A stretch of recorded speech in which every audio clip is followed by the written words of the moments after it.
Hi, and welcome. I'm Z. And I'm Keith. And we're going to tell you about the movie that we just watched. But first, a little bit of a heads up. Some of the movies we watch deal with heavy subject matters.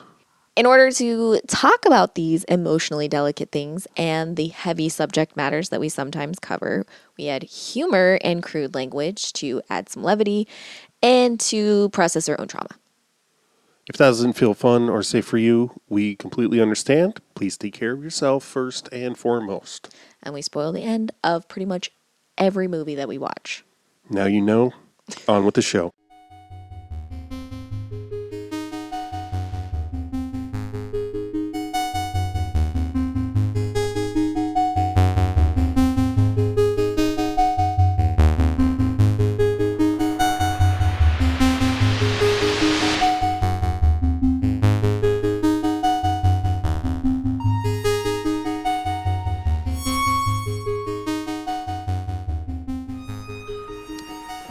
Microphone check.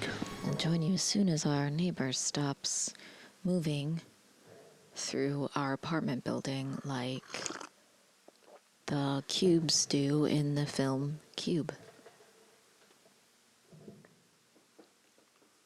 Remember? Yeah. Do you remember watching Cube? Yeah. Okay. With Esri. Yep. I saw it for the first time. I mean, that was like 97 and, that was, or like maybe 90s, I don't know. And she was Esri in like 98 or 99, something like that. Mm-hmm. So it's not like, of course I saw. But I saw her as Esri before I saw Cube. So I was like, The only other thing she's ever been in. Yeah. The Dead Zone. She was in the Dead Zone. As a child? On the TV series. Oh. Not the movie. We're here today to talk to you about a very low budget, really, like, no one's really heard of Underdog. this. Yeah, like, it's a really, like, niche... It's hard to get a hold of. Film. So yeah, like it's really, you'll be lucky if you've never heard of it. Yeah, if you've never heard of it, then we would not be surprised. La Totale. Obviously, we're talking about True Lies. Because you clicked on the episode We're just funning. On accident. You were like, "Oh, it's cracking True a Lies," spoof, and then you're like, "Oh, not this. This isn't what I wanted." Psych. Ow, Jesus. Keith was not excited to watch this movie, and I was really thrilled because he was just enthralled the whole time and had such a good time watching it, and was really totally changed his mind about the movie by the end of it. Mm-hmm. It's true. I went from finding it okay to never wanting to watch it again, and ready to shit on it anytime it comes up.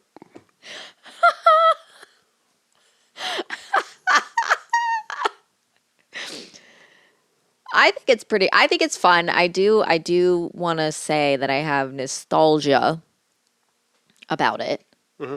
But I am more interested in it as an adult because there's a lot of aspects of it that I didn't, I grew up watching this movie, and then you watch it now and it's like just straight up propaganda, like it's a lot of,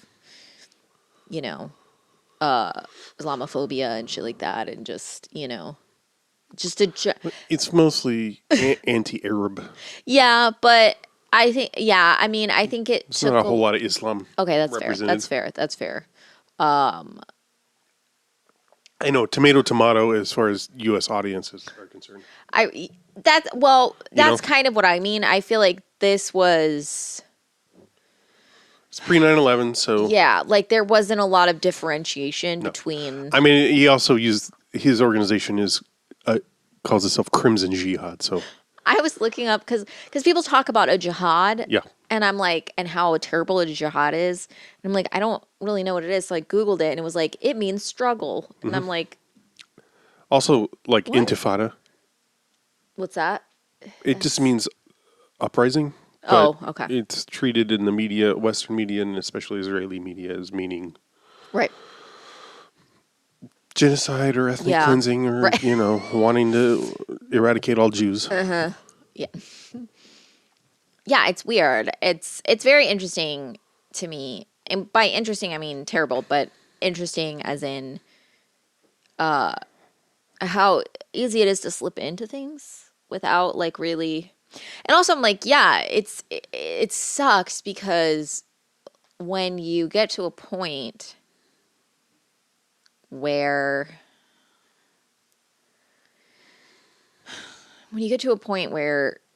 you're indoctrinated into these types of ideas and beliefs, if you don't, like, I don't know, in some ways I'm like, I feel like I'm just lucky that I didn't fall prey to like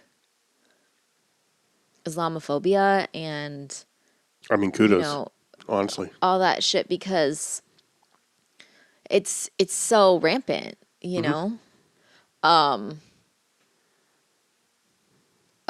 And just, and I don't even know what the fuck this is. The Sharia law or whatever, Sharia law. Sharia, yeah. I don't fucking know what it is, but I always heard about it, how terrible Yeah, it that's was. wild I'm like, to me I don't because- even know what the fuck that is. Well, it's the same as like any religious based governing.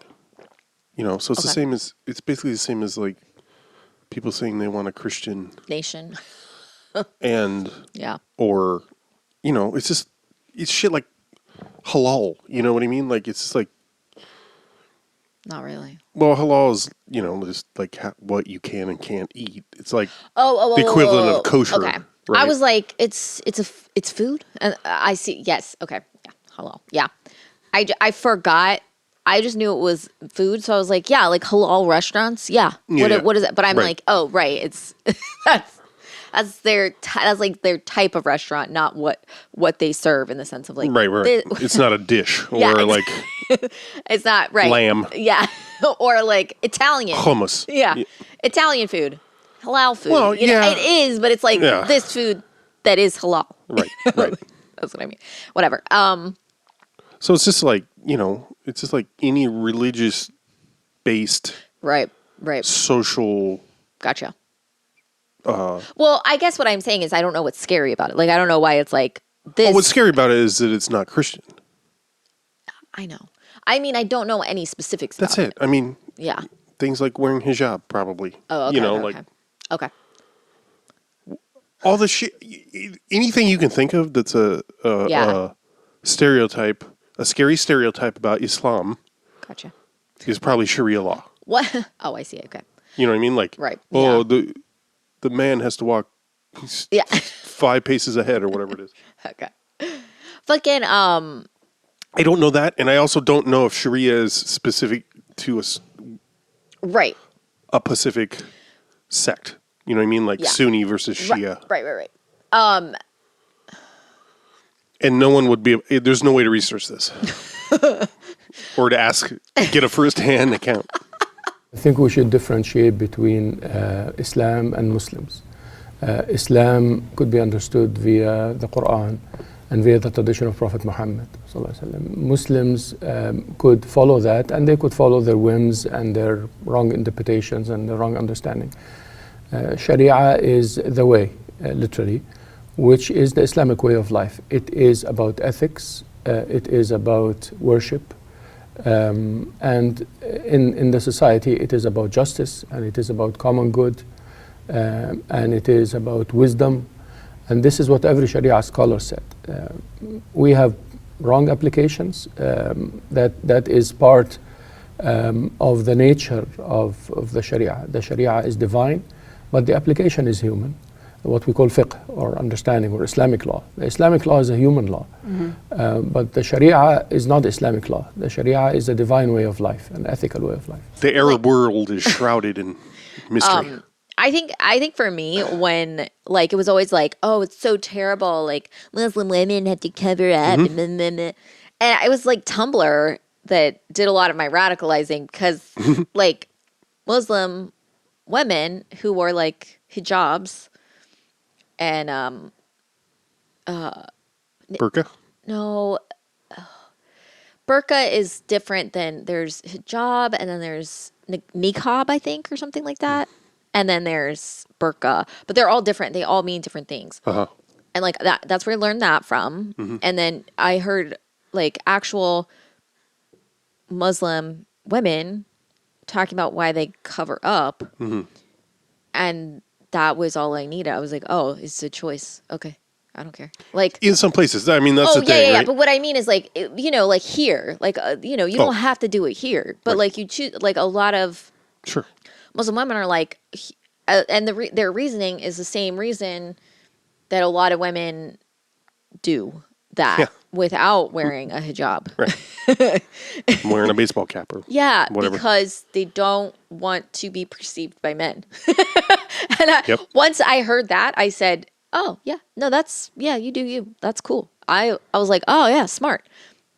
They're like it's, and I've seen like multiple Muslim women say this. I'm not just like, you know, one person said it, so I know it's true. But I've heard it like the argument that it's like it's just as liberating for us to cover up as it is for some people to take off their clothes, and it being put on the same level as that, like really, I was like, oh yeah, no, that's great, and it wasn't like women who do that are bad. It was just like it's the same thing. It's just you're responding Right. to the same thing differently. Right.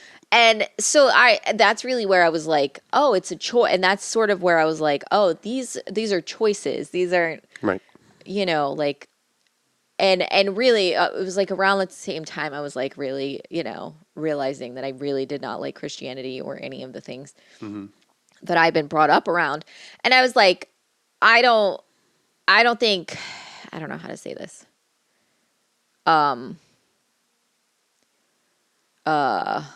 Muslim faith, I don't care about it any more than I care about any other religion. Because I'm not a fan of religion. Right. But also, I do find when people do the thing where they're like, all religions should be banned, they're usually doing the same thing that religions do, which is saying, if I believe this, you all should believe it, which is Yeah. stupid. It's right. This is dogmatic, right? Yeah, exactly. Like, I think that religions are dangerous when people come together and form large groups. And that happens a lot with people like Christians. So Yeah. it's danger.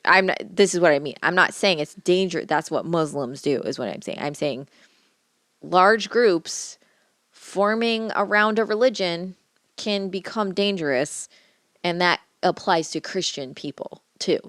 Sure. That's what Any saying. ideology, I suppose. I want to emphasize that I'm not. That's Yeah. not how I'm saying. I mean, I think the thing that really well, I guess dogma around, when dogma starts to play a part in large groups right. of, you know, people that are gathered, like FLDS and like anything is like, we have to separate ourselves from everyone else because we're doing it right. That's when danger starts to happen, yeah, no I matter see. what your religious belief is. separatist. Yeah. Yeah. Yeah, I don't think I said it great the first time. Well, the thing that really, I think, started to open, or, you know, I'm sure in my late teens, early 20s, I was like, you know, you hear a lot of white dudes say shit like this, all organized religion is. Correct. Yeah. And, you know, wonderfully, Marx gave us the tagline, religion is the opiate of the masses, right? Yeah. So, again, a lot of white dudes can love to say that. And then immediately The jizz end. their pants. Yeah. But understanding, like, the role that churches played Yeah. in black civil rights in the U.S. in Yeah. particular Yeah. was the Right. thing. I was like, oh, okay. Well, it's like, and it goes back to the time of slavery, Yeah. Right. if not before. Like, it's a safe way, Yes. you know, it's sort of a loophole. Yeah. And then, so I understand that if Islam being that for some people in different contexts. You know what I mean? Like a safe way to maneuver, like if it's state sanctioned, right? Like, or like the dominant culture, and it gives you access to things you wouldn't have otherwise as a woman, for instance. Right, you know, yeah. I don't know. You can be anti-religiosity for yourself, Right. Or Yeah, whatever. yeah, for sure. But as a, Yeah, you can't. you gotta. You can't. Yeah. Once you start telling other people how they're allowed Yeah. to practice a faith or not practice a faith, then you become the thing in which you are condemning. Right. Of course, faith can be weaponized. Of For course, sure. it has and is and will continue to be. Right. It can also be Right. not that. Right. So Yeah. what the fuck? It's, Yeah. people hang on to it because they find it to be liberatory on a personal level. Yeah. Yeah. Right. Exactly. Yeah. So and fuck off. Yeah. You can't take that away from people. Exactly. Exactly. Nor Yeah. should you wish to. Exactly. And like that's the thing. It's not- like you can Because you've, as a white American or whatever, have liberated yourself from correct your Christian right upbringing. Yeah. Doesn't mean you have it figured out for the rest of the world. Yeah. Yeah. Dear younger me. Yeah. Right. No, but really, it's like, that's the thing of like, you realize when, like, yeah, I mean, I've never read the Quran. I don't really want to because I don't care that much. And I trust people who have read it talking about it. I'll take their word, Fine. yeah. You're good. I trust you. Well, and Also, I've read the I- Bible. That's why I don't want to read the Quran. I've read the Bible. Right. It's not interesting, No. and I don't care. I forgot to tag this, is that obviously here in the States, Islam in various forms has been liberatory for black folks as well. Black folks. Yeah. Yeah. I mean, if you want Yes. to talk about the Nation of Islam and how it's not really Right. Islam, Right. fine. But there's other forms, other ways it's been Right. useful to people. Anyway, I just wanted to No, for sure. plug that back in. No, yeah. But See our episode on Malcolm X. yeah, exactly. What was I saying though? I'm sorry. It's okay. I was saying, I don't really. But once I heard, people talking about what was in the Quran, what was actually in the Quran, things like that, I'm like, oh, it's just the Bible for another. It's a Bible. Like that's it. Yeah. It's fine. Like I don't care. And people always talked about the Quran like it was like, what do you call it? Like a fucking manifesto or some shit for Muslims, Right. like you read it and it radicalizes you to, start to learn how to fly a plane and run into a building or something, Those are two separate things. Just learn to fly a plane and then run right into a building with your feet. No, you know what I mean? And That's ridiculous. On its face. Who would believe such a thing? But like it's like when I found out that it was literally just like a book that you read, I was like, this is so silly that people get so fucking. Who gives a shit? Like what? And the fact that it's like weaponized so much in television and movies in the U.S. and like so much media is like. The brown people are scary because they have a different religion. And I'm like, what the fuck, Also, spoiler, bro? it's not all that different. It's right. It's I'm just like, you got Muhammad instead of a Jesus or whatever. But also like the things that they're like, isn't this terrible? They try to control their women. I'm like, oh, really? I know. Have you read the They Bible? do? That's crazy. Yeah, I know. It's real Have rich. you seen what any of our fucking laws have how they've changed and how women are dying all over the place because they can't get life-saving surgeries because it counts as abortion even if the fetus is dead? Like if the fetus is dead. Also, spoiler, that's not in the Bible. Right, I know. Well, like if a fetus dies in utero, they can't perform an abortion.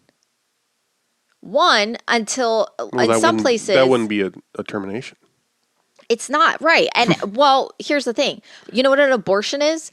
It's just another, it's like a miscarriage. The technical term for it is spontaneous abortion. Yeah.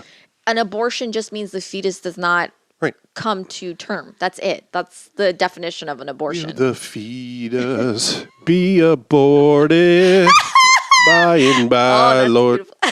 I didn't come up with it. Oh, I do remember, but that's beautiful. Beautiful timing. Anyway, like there's some states you have to wait until it becomes a medical emergency. Like it's either do this or die. Mm-hmm. And now it's happening where they can't even do that. Mm-hmm. It's like, and if you leave the state to have that done, that's also a crime. You can be like, you're not allowed to. Things are getting better, guys. But here's the kicker. If you happen to have, like, if your body ejects the fetus, the dead fetus on its own, you can you can get charged with murder. Isn't that cool? So it's like people. The best part is that this will affect. I imagine. I mean, amongst white people, that is. Yeah. Of course, it's going to always affect. Yeah. Always affect black and brown people. Yes. Most and first. Yes. I expect this will mostly impact white Christian women who aren't of immense means. Right. But here's the thing, though. Here's what's crazy about it. A miscarriage usually happens to people who want kids. What? Like, miscarriages are like the term miscarriage is used when you have a fetus and it spontaneously aborts. Right. And usually when people are pregnant, especially in states where abortion is allowed and legal, and there are facilities for you to actually have one because there are places where it was legal and you still couldn't have one because there's nothing around. People choosing when abortion is available and they are they know that they can have an abortion and they don't, and then they miscarry, it's probably because they were planning to and wanted to or had accepted that they were going to be having a child.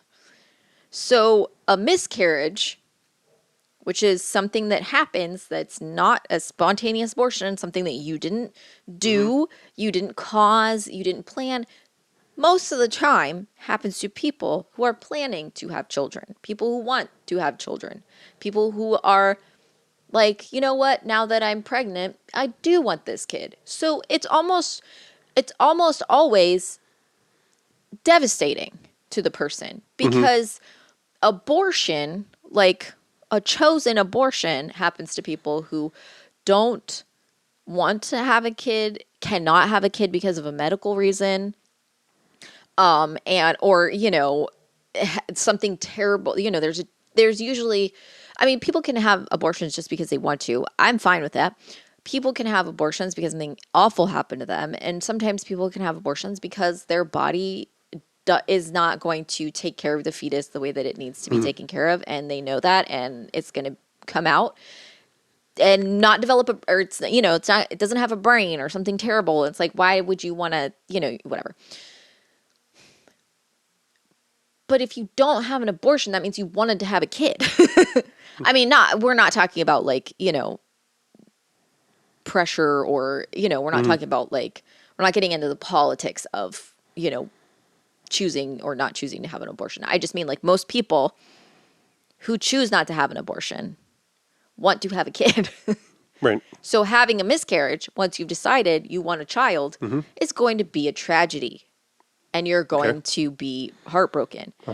So people who are having miscarriages, I mean, so why would you,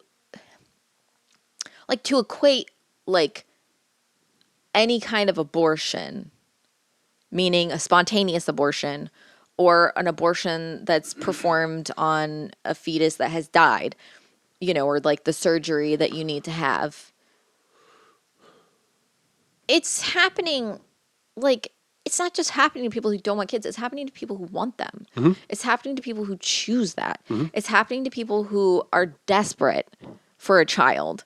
And like, to think that only people get abortions when they're doing something bad, or like to have an abortion is to be a bad person who, it's like, that's not what any of it's about. Well, I know, but like, this is how, like, I need to emphasize, this is how it's taught. This is the dogma of the way that it's taught. This is why, people protest Roe v. Wade and why it got overturned, because the dogma of this is taught to people that an abortion is a horrific murder that happens to a baby.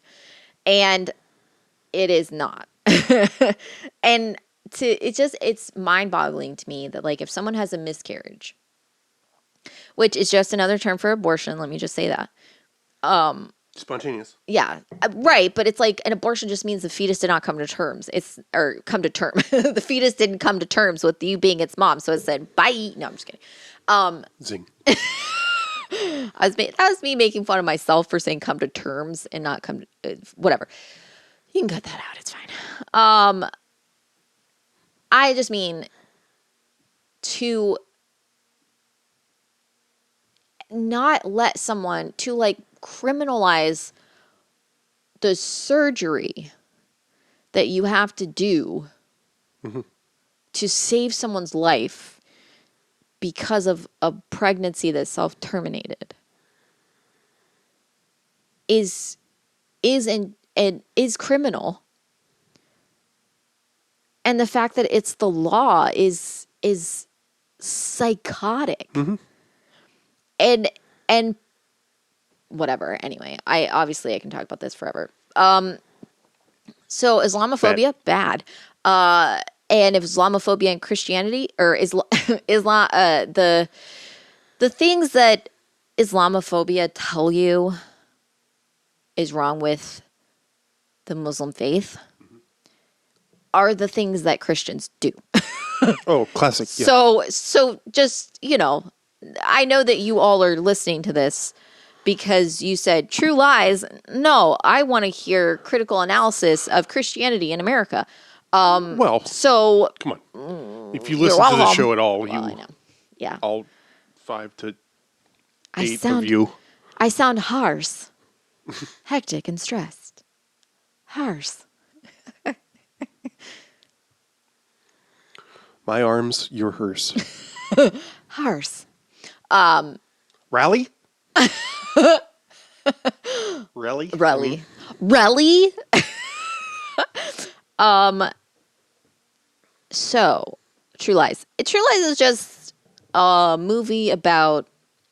It's a movie that says, what if James Bond had a family? It's a movie that says, what if Arnold Schwarzenegger was shown a French film by his brother-in-law and then was friends with a very popular director who had infinite resources. And that question is answered with this film. Finally. Finally. After all these years that it's been answered, finally. I will say that Cameron cast Jamie Lee because he saw Blue Steel, or was around for the filming of Blue Steel. Yeah. Because Bigelow. I'm just a Bigelow. Because Bigelow was Cameron's big old hoe for a while. Nice. Thank you. And then this is even worse in my mind. I just learned that he had a relationship with Linda Hamilton and they had a kid together. Yes. Yeah, Gross. They were together for a while and then divorced. Yeah. As far as I can tell, he's a megalomaniac. What does that mean? Just extra... Shitty? An egomaniac. Oh, yeah. I'm going to read this one. Oh, this one. this one. It's about the sequel? No, it's not about the sequel. I'm glad we stopped talking about religion, though, because the gummo has hit. So. Oh, boy. Yeah, this is going to be a good ep for y'all. Cinematographer Russell. Cinnamon in Indiana photographer. Cinematographer Russell Carpenter said that he became an overnight name after, quote, 20 years of swimming upstream in very obscure rivers, unquote. Including Pet Sematary 2. Mm-hmm. Well, hey, shout out to Clancy Brown. When James Cameron decided to hire a relative unknown to shoot True Lies. He was initially hired as director of photography, and then in parentheses, DP. Thank you. I never would have known that directors of photography could like be double penetration. For a much smaller project that ultimately fell through, but Cameron liked Carpenter so much that he kept him on for a much bigger shoot. Carpenter admitted that he initially had to get used to Cameron's demanding work style during an early screening of the dailies. Cameron kept complaining that the image was too dark, yelling at him, "Where did you learn to read a light meter?" Carpenter was sure he was going to be fired, but the rest of the crew simply giggled, assuring him that Jim does this with everyone. Skeptically, he called Michael Salomon, Cameron's DP on The Abyss. Solomon simply asked him, "Did Jim already ask where you learned to read a light meter?" Just to go along with your comment on him being a megalomaniac. Trademark. Yeah. Director trademark. Director trademark, he berates all the people that work for him. Yeah. So he's a white male director. Oh. This is the thing that I'm like, what the fuck? Whenever people are like, I wanted to do this movie because I really wanted to work with James Cameron. And I'm like, why? Money. I just love James Cameron. Why? Yeah.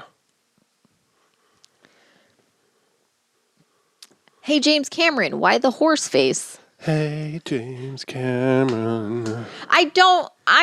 Did you say Cameron? I said, hey, James Cameron. You're right. The shit has hit, ladies and gents. And I'm like, Cameron is different than Cameron. How? Well, slur. I think I was thinking Carmen. Yeah. Esposito. Slur. Like I'm slurring the word. Oh. Not like an epithet. I thought you were saying one's a slur. Well, moving on from Islam and Arabophobia. Let's talk about Jamie Lee Curtis's mommy milker honkers. Oh, okay. Well, I was going to talk about the abuse that Eliza Dushku suffered on the set. Oh, we can do that later. Yeah, no, that's another. You want to talk about some titties first? No. We should talk about. We should end on a happy note. Because I'll talk about it once we start on the titties. Yeah, I'm not going to talk about anything else. But yeah, Eliza Dushku was 12 in this movie, which is wild because I was like, I didn't remember that they state her age in the movie. Mm-hmm. And they say that she's 14. And I think that that's really problematic because she plays like a 14 and a 15-year-old, and she wasn't even a teenager yet. Mm-hmm. And that is very weird to me. So they do state that she's old. I mean, I know 14 and 12 are not that different. I mean, lots of men will tell you that they are, but it's not. But she was 12, and she had to do, like, towards the end, there's this scene where she's like, it required basically her to learn to wearing a harness and like doing like some stunt work, not like actual stunt work, but like doing, Well, it's still stunt work. Yeah. Because you gotta. But she's not like doing the job of a stunt person. She's just like, she still had to do, movie stunts. And she's 12. And so the person that was in charge of. You may call him The stunt coordinator. Stunt coordinator, thank you. The stunt coordinator basically like groomed her for months. Well, yeah, but like made it, because I think I read when she wrote the piece that she wrote about it happening. I think I read it, or I read pieces of it At the time. Yeah, and I believe it was like he really gained their trust by like he groomed her, obviously, but like he also worked on her parents. Yes. But he used specifically her relying on him for safety. Right. So he used his power as a stunt person to convince her parents that he was like a safe person and he was her protector, kind of thing. Mm-hmm. And so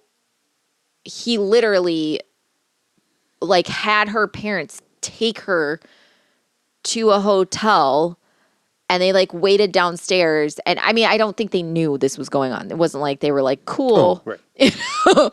But like, she went upstairs and he molested a 12-year-old girl, and then like she had to do stunts and shit with him. And someone, I don't know, I don't think anybody said, I don't know if it was someone that was like working on the film that found out. I don't know exactly. I don't know what happened, but someone confronted him on set about it. And that day, adult, right? Yes, an adult confronted him on the set about it. After, I don't know if they found out, or I don't know exactly. I don't remember, or if that was even said. That same day, while he was in charge of protecting 12-year-old Eliza Dushku, she had a major accident while performing stunts and ended up breaking ribs. So that is like, he hasn't, I don't see anything on his IMDb since like 2017. And I think she came out in like 2018 or 2019 and said it. So he's hopefully he's been blacklisted or whatever. But like,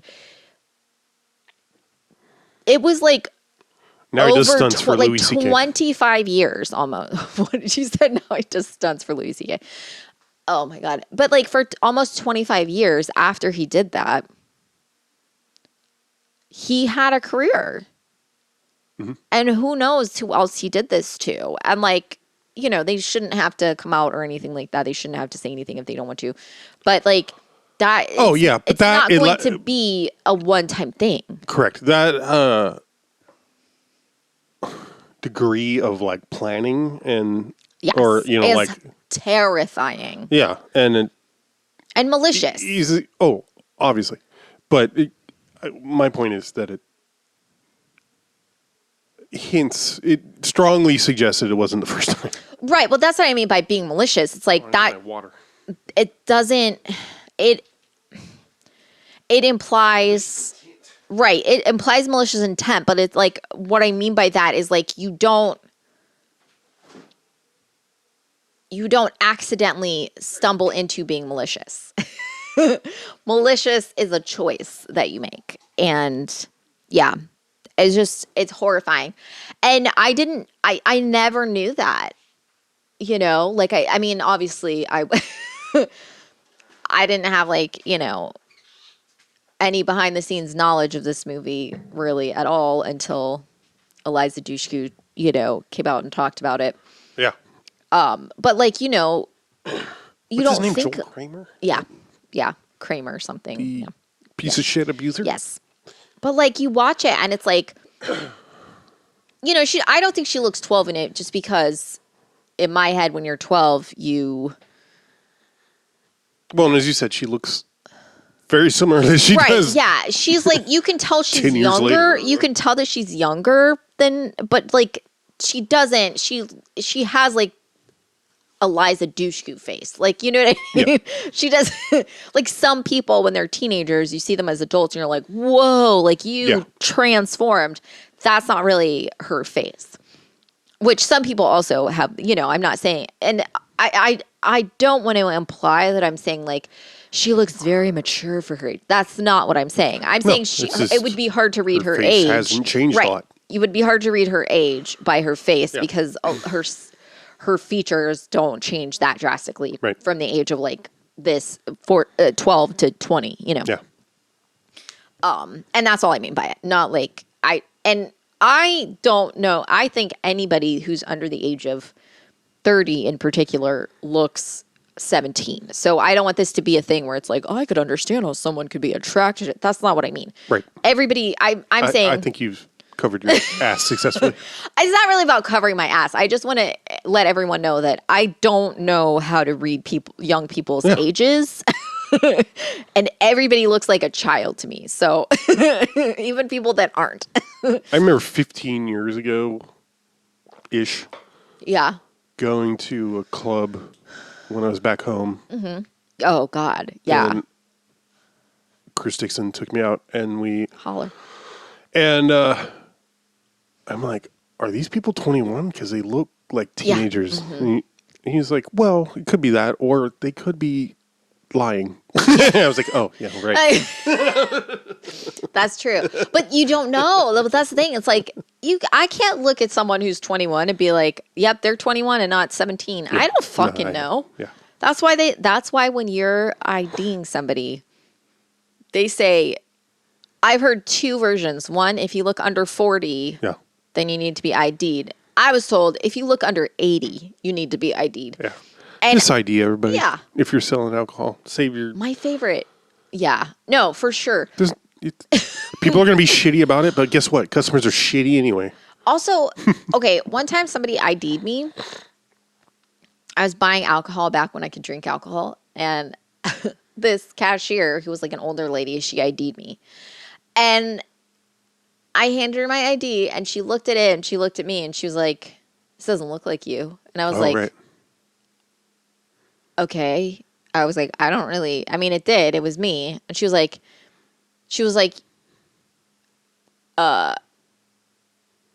you don't have a nose ring in the picture. And I was like, I do actually. And she's like, oh. And also, that's not it.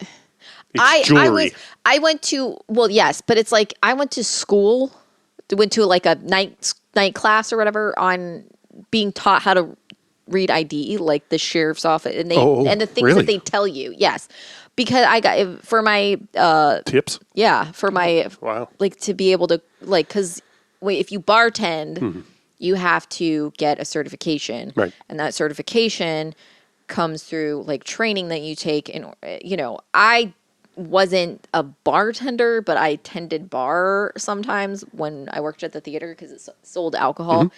So I went into this class. So like what they tell you with reading, with looking at IDs is they were like people gain weight, people lose weight, people wear different makeup, people, they're like, and even if you're looking at somebody who's transitioning or something like that, you look at, they're like, you don't know. Like there are lots of reasons why someone might not look exactly like their photo. So what you have to do is you have to look at things that don't change, like eyebrow shape, nose, mouth shape, things like that. And they're like, don't look at, and they're, they tell you, look at the ID first, then look at the person. And it's like, I had just taken that photo. Like it was like a year before. I was like, and she was like, this doesn't look like you. And I was like, okay. And she was like, are you sure this is you? And I'm like, it's the only ID I have. I was like, she was like saying like how it doesn't look like me. I'm like, I don't have another ID that I can show you. I'm like, this is my ID. Like there's one of those. Yeah. I was like, I don't have like a bunch for you to pick from. I'm like, that's it. I'm not also carrying a passport. Right. And she's like, well, I don't know. And I was like, then don't sell it to me. Yeah. Like this is, and she was like, I've gotten in trouble before. And I was like, none of this has to do anything with me. I'm like, if you don't want, I was like, just don't sell it to me then. And she was like, but she was so like shitty and bitchy about it. Like I was trying to pull one over on her. And I'm like, lady, you could just say, I don't No. want to sell this to you. Yeah. Or you could just call your manager over. Right. Like, there's so many options other than Besides like what we're doing. and she just kept being like, "Are you sure this is you?" And I was like, I don't. Also, Exactly. Yes. What I'm gonna. Oh, just kidding. No, here I am. Like, I. What do you want? do you remember the Aldi checker that? God, people love to imply really negative. It's second only to Patch Adams calling you, what was it, like my brother or something, and like kept insisting that you were like being like I was stupid or something. I don't know. He was saying because you said I'm creepy. Yeah. And he kept like trying to like turn the script like you're the fucking idiot and I'm the, he's your older brother. I don't know. I was just like, what are you doing, bro? Yeah. Like this, it was crazy. It was fun. And I was like, is this your way of hitting on me in like a creepy old man way? Because it's not working. Obviously, you clearly don't know what my kinks are. At his version of doing feminism. What? Oh, his version of doing feminism. Which is tracks with how he other things I've experienced. But yeah, what did the Aldi person do? They were just like, they said like... It was just a joke about how young you looked and like how she was going to call CPS or some shit. I don't know. I can't remember. I think she ID'd you and then she said how I was... Yeah, she just kept like cracking wise. But she was being so like... There was something like... You could tell she was just like being like... Sassy. Yeah. Yeah. And so it was just like... And to be clear, this person was not black, so him calling her sassy is not. Thank you. You can't see her, so you can't see her in our minds, so you don't know the issue. She did have an accent, though, if I recall. Yeah, I read it as like maybe Hispanic, so it's possible that she was white. You know what I mean? Because he can be white and whatever. Yeah, you can be from Spain. Exactly. Hispanic. This weed gummy is gonna fucking. Well, should we cut it? Should we? Well, I haven't talked about Jamie Lee Curtis' titties yet. I want to. Go off, King.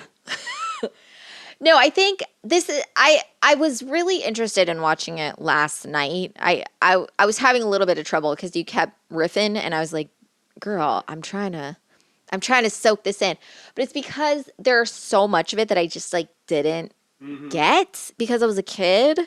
And because a lot of the movie was edited out for my benefit, I know that I've told this story, but just in case you've forgotten, the Sonny Edit of films. So my grandfather had a friend. They might have been related. I'm not sure. And they were roommates. Yeah. And for whatever reason, I don't know why, Sonny my grandpa was like a huge like tech person. Like he had like in the early 90s, he loved like, gadgets and shit back when they were like, they'd been too big to like splurge on before. And they started getting smaller, but like not like the size they are now. Like they'd be huge to you, but like, you could pick them up with your hands, and not like you wouldn't need another person. I remember, I think it was on the last day of 11th grade for me, so 1993. Damn. Maybe it was the previous year. But it was a friend I'd known from junior high, is why I'm not sure about what year it was. Right. He brought his family's camcorder, yeah, which literally was the camera, which was as big as any camcorder you've seen for home personal usage, as well as literally a whole VCR that you had to wear. Amazing. That's where the tape lived, and then they were wired together. Beautiful. Oh my God, that's beautiful. Yeah. So like he had one of those. He had a camera, a VHS camera. Mm-hmm. That was like one of the, it fit a whole VHS tape in it. Yeah. And he used to, and I'm pretty sure he bought this like as soon as it came out. Like he spent the money on it. Like he loved tech. And he was all about like the newest shit. He loved it. He was like, once CDs came out, he was like, girl. He had a CD player in his car. He put a CD player in his car. And it was like a 12-disc CD player. It was housed in the trunk. Hell yeah. He had, Jukebox. Right. So, like, he was serious about this shit. He was absolutely serious about this shit. So his friend or relative or something, Sonny, had a VHS to VHS recorder. So he could play a VHS and record it onto another VHS. You can be, I mean, if this was huge. This was a huge deal. In like 1994. If you knew someone with this setup, yes. They were the So he would make copies of movies for all his friends. However, Sonny was a religious man. So he would buy the film, he would record it onto a VHS, and he would cut out. He would actually buy the he would VHS films? I believe so. It wasn't off of TV? I don't think so. I don't think it was on TV. I could be wrong. It might not be it might, but he was able to like make copies and copy them and shit like that. Bro. So he would, here's another thing. I think my grandpa would buy the movies and then he would take it to Sonny to make copies of them. I think that might have been it. So he would take Sonny to make copies of them and then he would like edit them in the process. And then no. Like he would like drop off. He'd like pick up the last one and then they would, pick up and drop off. I think that's what would happen. And like Sonny lived like an hour or two away. So it was a trip to go see him. So, he had to make it worth it or whatever. So we would get the Sonny Edits. And what that means is all of the cussing, any nudity or implied nudity or sexuality would be cut out, meaning that he would stop the recording. The movie would continue playing and then he would start it again. Now, a couple things with this. When I was a kid, I couldn't see like the OG versions of this. So this was fine by me, and I was like, it's not that different from watching it on TV. Sure. They cut things out of it. They bleep things. It's better than nothing. Right. So I would watch True Lies all the time with this version. I'd watch Speed. There's a lot of them. There was a lot of them that I would watch, and most of them were edited fine.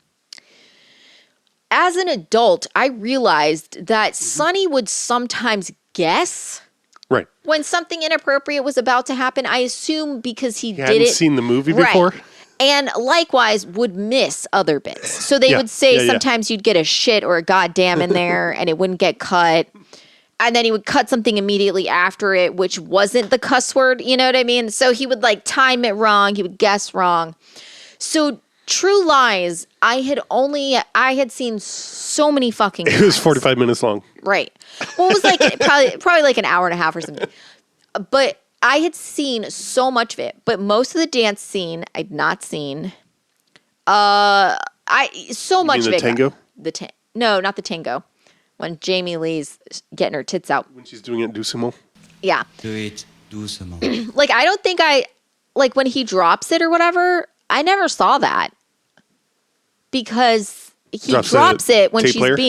He drops it. I don't think I ever saw that because it was, and the part where he's like, he has the robe, like he tells her to lay on the bed and then he's going to reveal himself in a very consensual way.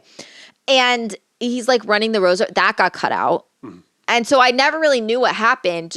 It was just like she was running away from him. Mm-hmm. So like there's so much, like it's not anymore. Like no more is shown. Yeah, right. Then anyway, but the great thing is it wasn't like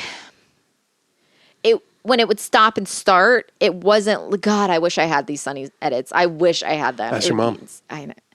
They're probably in storage somewhere, or she tossed them, like, oh, we don't need these. We have the, whatever. But they're remnant. I know. Anyway, so. It's like Floda talking about his dad dubbing stuff. Yeah. Oh, like, but it would like when you stop recording with a VHS, it's not a clean cut. Oh no, it's very clear. It's like Yeah. And so it would be like Yeah. And it would like, and sometimes it would do the thing where it'd be like,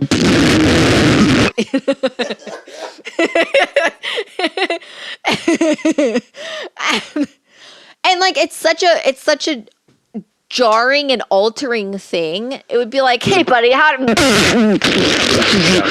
okay, let's get started. And you're like, what just happened? It's just like, and it's very wild. Did I just get Men in Black? Right. I think it was like really watching Speed. There's like but the thing with the Sonny Edits that's like so wild to me is that like it would he wouldn't just cut out the cuss word. He would cut out the entire scene with the cuss word, or the entire scene that gives context to where he was about to start it back.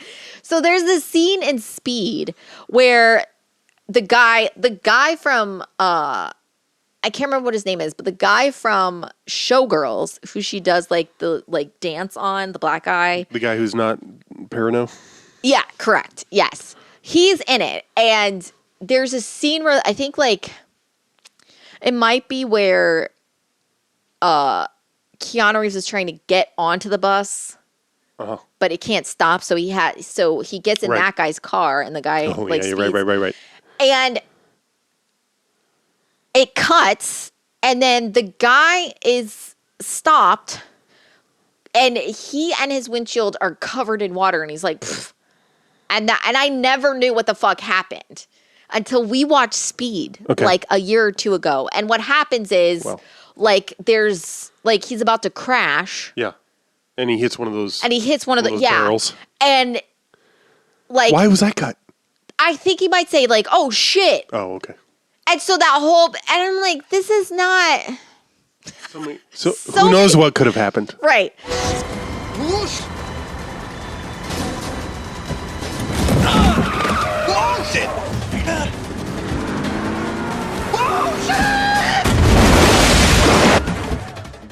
But I didn't know. Like, I was like, what? How did that happen? Like, because he's just covered in water. And I'm like, what happened? Like, I don't know what that's supposed to be.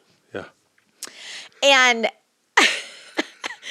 and like, yeah, there's so many. What he would do, like, I don't know if you're aware of this, but cuss words in movies happen a lot of times during, one, a suspenseful part in the movie, and two, during like an important action sequence. Usually pretty important parts. Yes.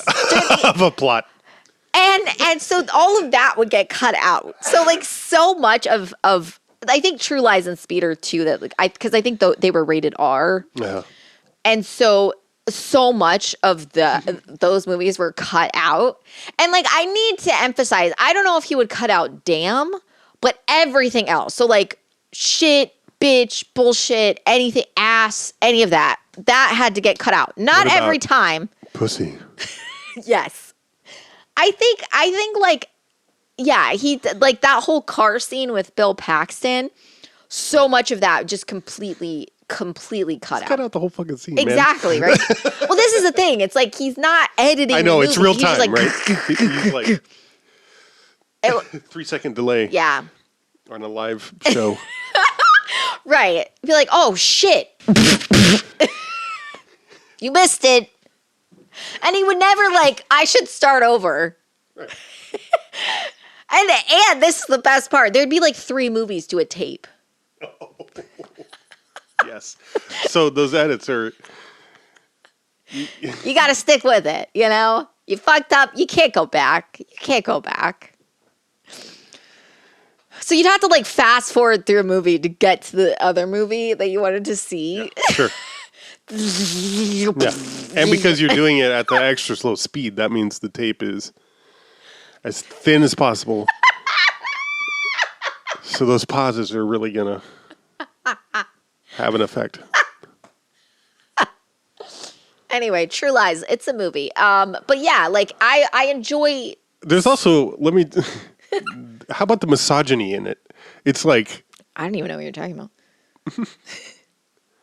It's wild to me because it feels almost lampshaded because you have Jamie Lee's character actually doing shit. Yeah. Sort of. Yeah. You know? Yeah, for sure. But it goes so hard on the male gaze in the strip scene.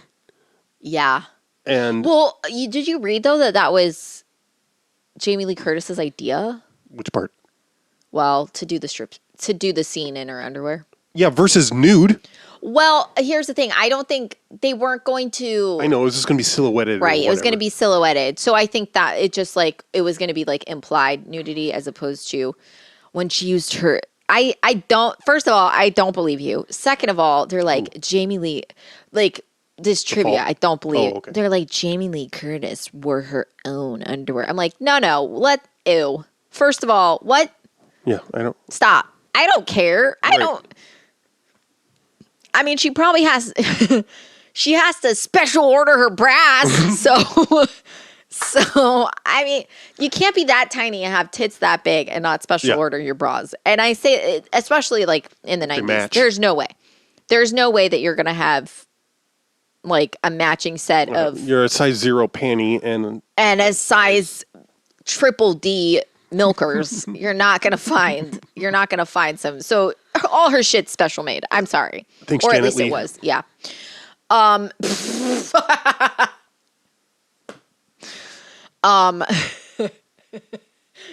so Tony Curtis's mom? I don't know. might as well say Tony Curtis. Fair. More than fair. But like, anyway, whatever. Yeah, like there's no way that she's. I say that I say that as someone that worked at Victoria's Secret, and it was hard. No one could find, like, there was a girl that had like, she had like D or double D cups, and she was literally like an extra small, and she was like, there's never. She was like, the only bras I can find. Plus, she was black, and she was like, the only bras I can find are like nude color. She was like, that's it. That's the only. Yeah, imagine. She was like, never Meaning, anything sexy. White nude color. Meaning, right? yeah, like a light tan. Right. That's not even for like most white people don't look good in that shade. Like that's like. No one looks good in that shade. Well, no, yeah. She was like, she was so pissed too. Yeah. She's like, ugh. Cause like we were worked there. No. Okay. She came in and she was like, I need, and we were like looking for her, and I was like, ooh, and she was like, every time she was like, this is always how it is. I was like, sorry, we suck. I don't know if you know this. Right. We're not a good company either. Right. And Shocker. I hate Victoria's Secret because I know that I say this a lot and I mention this whenever I can, but it's because I hate this fucking like bullshit. When they would have something and you would have, if something wasn't up to par, like basically if a bra had a snag in it, that's it. They wouldn't put it on clearance. No, you would have to damage it out, meaning that you cut it apart at the most important, like you cut the seams, you would cut the cups, you would cut it at all these, you couldn't just cut it one spot. You would have to basically make sure that the bra was completely destroyed and unusable and then throw it away so that no one ever got these bra. And I was like, bitch, you can donate this shit to a shelter and you can get a tax write-off for that. Like, oh. I know it's not even like a haute couture brand. Exactly. But, that's what the big labels do too. Right. Like Burberry famously destroys a bunch of shit every year. I can't remember specifically what brand it is, but they go to thrift stores and buy their own stuff so that people don't get discounted shit from them. Ew, what? Yeah, because you don't want to see it. You don't want a poor person wearing that shit. Anyway, one time there was an entire shipment of like sweatpants that the color was slightly off. So every single pair of sweatpants had to be cut to shreds and thrown away. And I was livid. What a waste of labor, too. Exactly. I was like, what the fuck? Also, give them to your employees. Like, this is the thing I don't understand. Like, if you don't want... It's still a misrepresentation. So fucking gross. And then it dilutes the brand. They thought I was stealing. I'm sure they thought I was stealing because there was shrink all the time there. And they offered free stuff to people who worked there. Like you get a free bra every month. Okay. You could just pick a bra. I mean, you couldn't be like, I want the sexiest bra you have.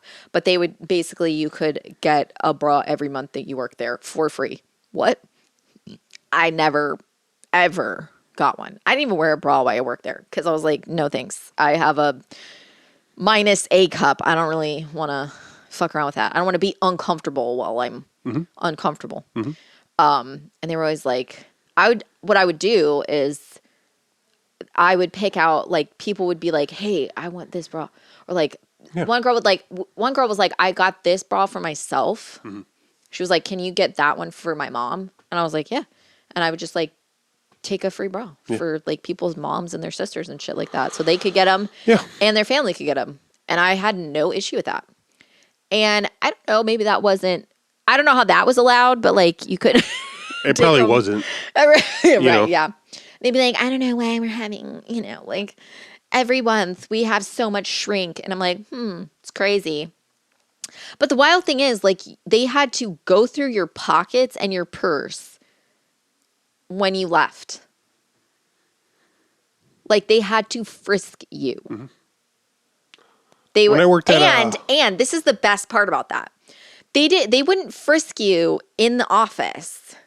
They would have to walk you out of the store and frisk you once you passed all the merchandise. So you're frisking your employees out in public?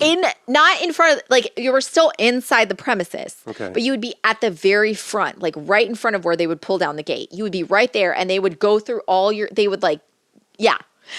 What?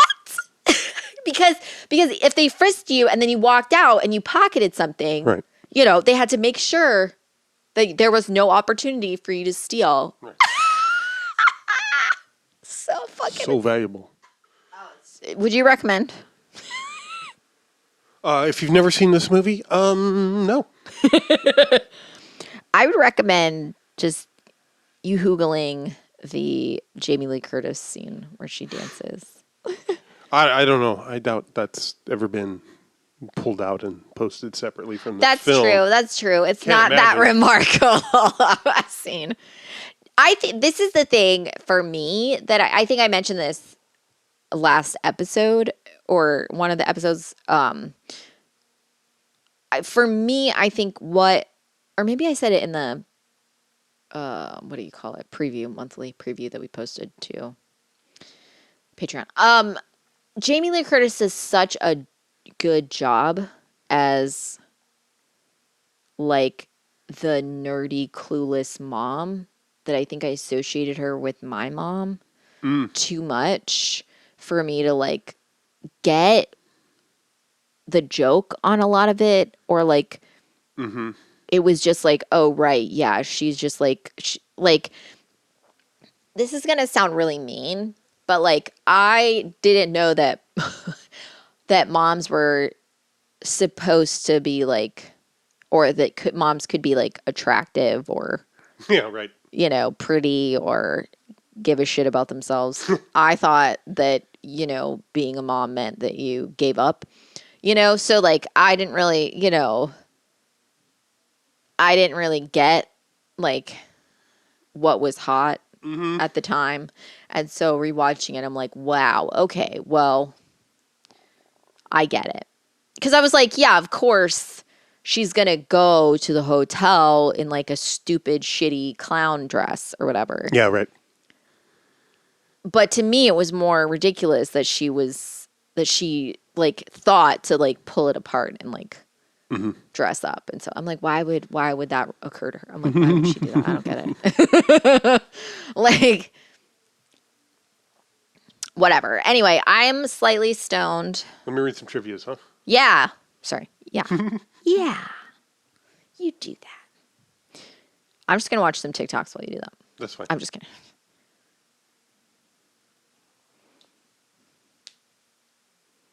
You pointed this out. You told me this during the movie. A sequel was in the works. They had a script ready to film. And it would have been released in, well, actually this says, oh, I see. A script was even ready for this sequel, and had the movie been made, it would have been released sometime in 2002. Eventually scrapped, or at least indefinitely shelved, due to the script problems as well as 9/11 happening. Cameron even said in an interview that he dropped his sequel plans because, quote, in this day and age, terrorism just isn't funny anymore.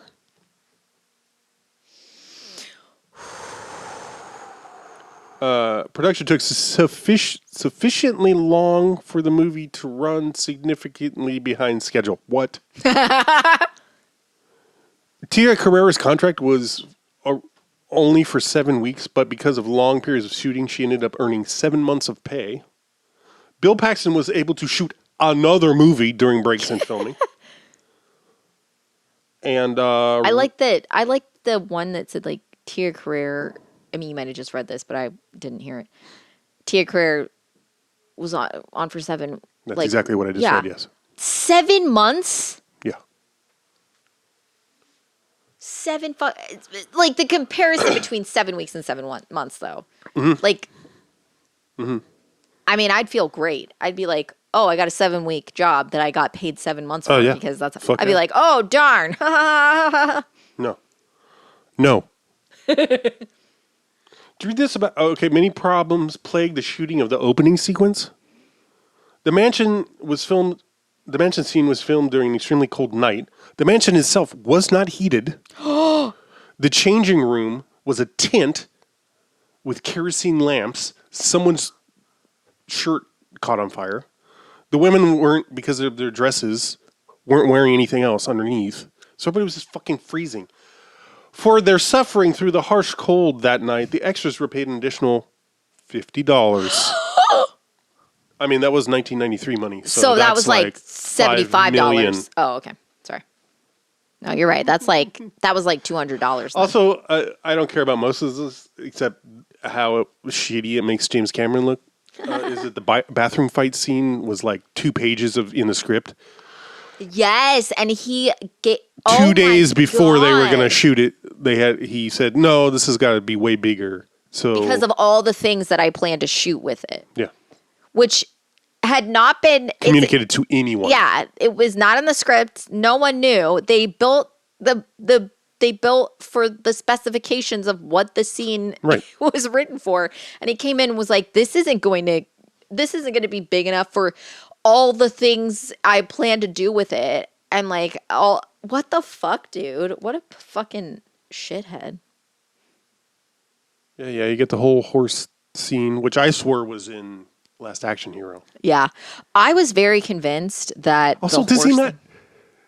He doesn't actually say get to the chopper in this, does he? No. What is that from? Commando? Something like that, yeah.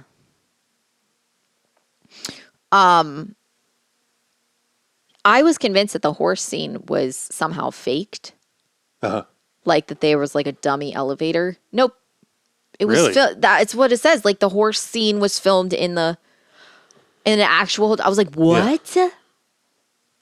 Apparently Schwarzenegger almost died because. Yeah. Oh my God. Terrifying. I wondered about this. Some of the artifacts are Assyrian, not Persian. I just wondered how accurate it was. Production designer Peter Lamont admits they, quote, took a bit of artistic license. I got one more I want to find. Okay. Okay. Well, let's make it 2 because there's this one. Jamie Lee Curtis was glad her character was nervous because she was nervous about some scenes too. Wait. Where's the one? Might be in spoilers.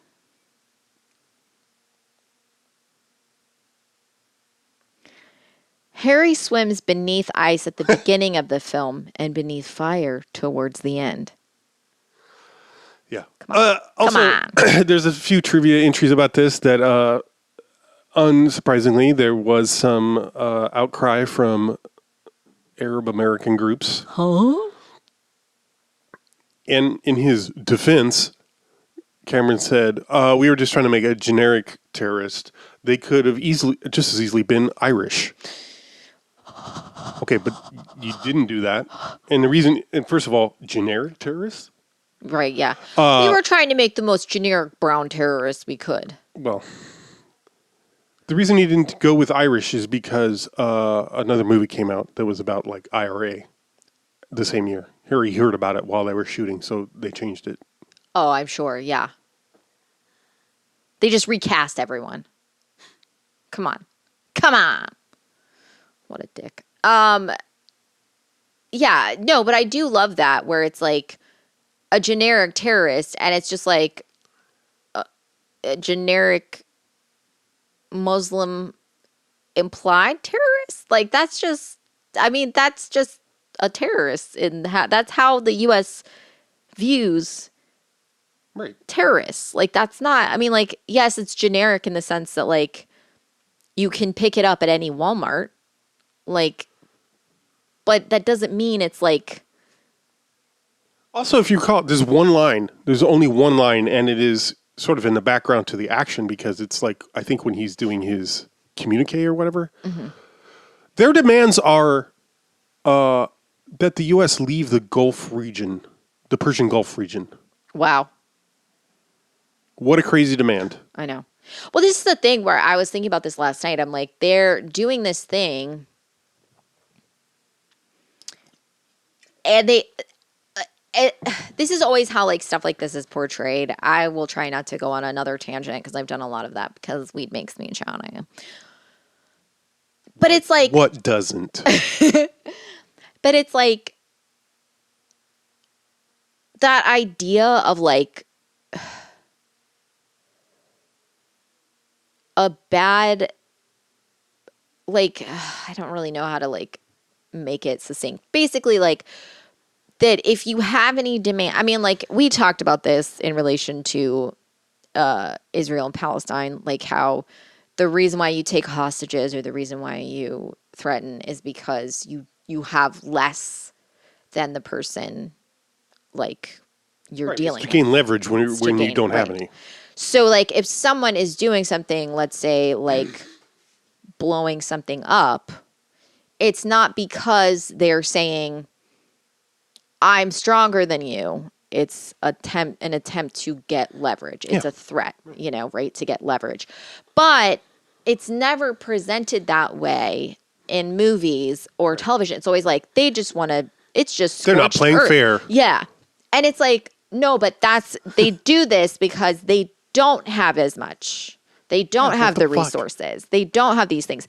And this is not me saying so it's okay or anything like that. Like I'm not like, I don't know. Like it's mostly just like it's always portrayed as someone just wants to, and they do this generically with villains of all kind and any kind.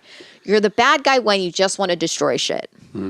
But you're the good guy when you're very like specific about what you destroy. Yes.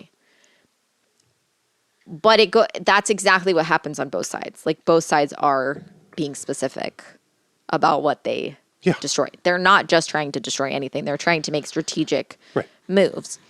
And a lot of times to gain leverage against people in the U.S.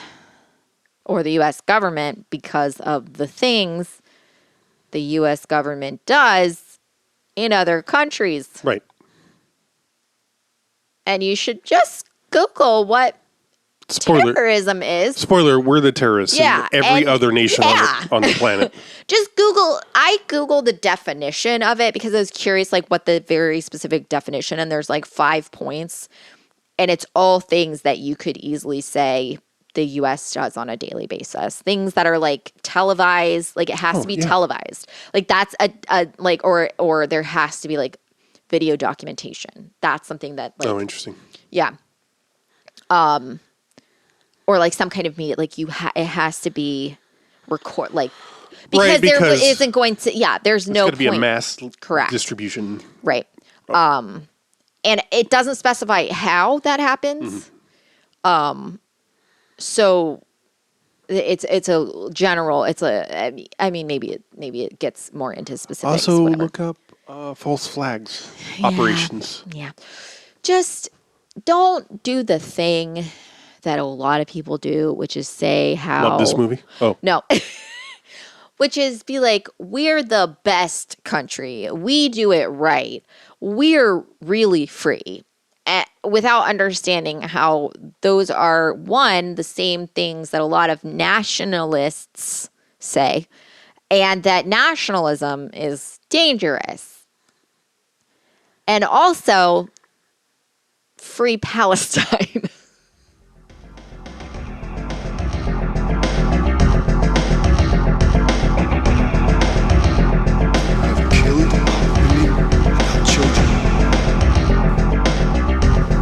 Our cities from afar like cowards?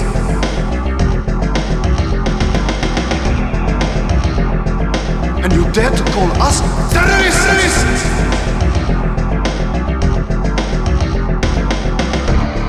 Now, your oppressed have been given a mighty sword with which to strike back at their enemies.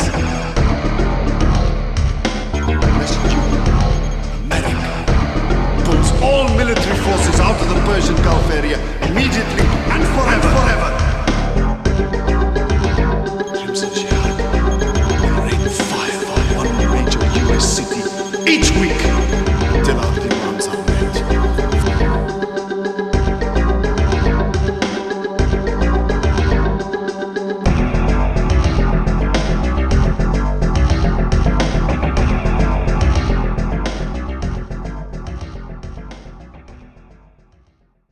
Go off, King.